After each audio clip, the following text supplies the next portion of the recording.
Prop 47 lowered. For people who don't know what it is, just explain what it is real quickly. So Prop 47 was a proposition that was passed, and it reduced the criminal charges for retail theft, but it was more than retail theft, right? It was crimes across the board. Mm-hmm. So it reduced everything to basically a slap on the wrist.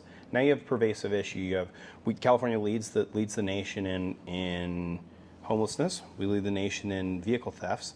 We lead the nation in fentanyl deaths, right?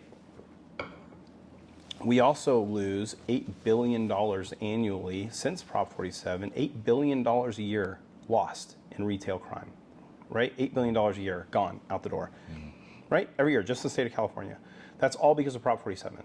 So reversing that heightened or basically raises the charges, right? It raises it from a slap on the wrist to high misdemeanors, low felonies, whatever you call it, right? It starts pulling it back up.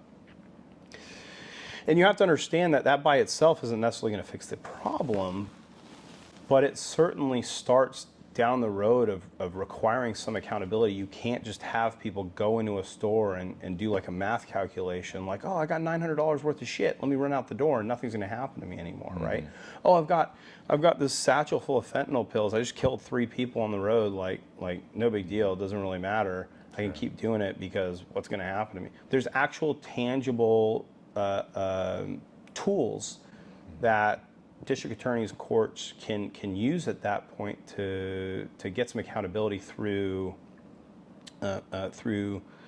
charging, through incarceration. And this is where I saw on your website that you were talking about proposing legislation that changes the statutory language requiring prosecution of mandatory minimum sentences for crimes against persons. 100%. So I would assume if you're a drug dealer and you sold pills, even if you claim that you didn't know they were laced with fentanyl overdose, amounts, that they should suffer severe consequences. Well, in a lot of states, like, I'll give you for example, the state of Texas, because I work in law enforcement in the state of Texas. State of Texas, if the best analogy, right? If you drive a car to a robbery, you're just the getaway driver. The guy that runs in store blasts the store clerk and blasts the customer inside and runs out the door, right? And you guys drive down the road. As the driver, you are going down for 2 counts of capital murder, right? Got it. And California's system is set up much different. Much different. Okay. It's very discretionary. I mean, like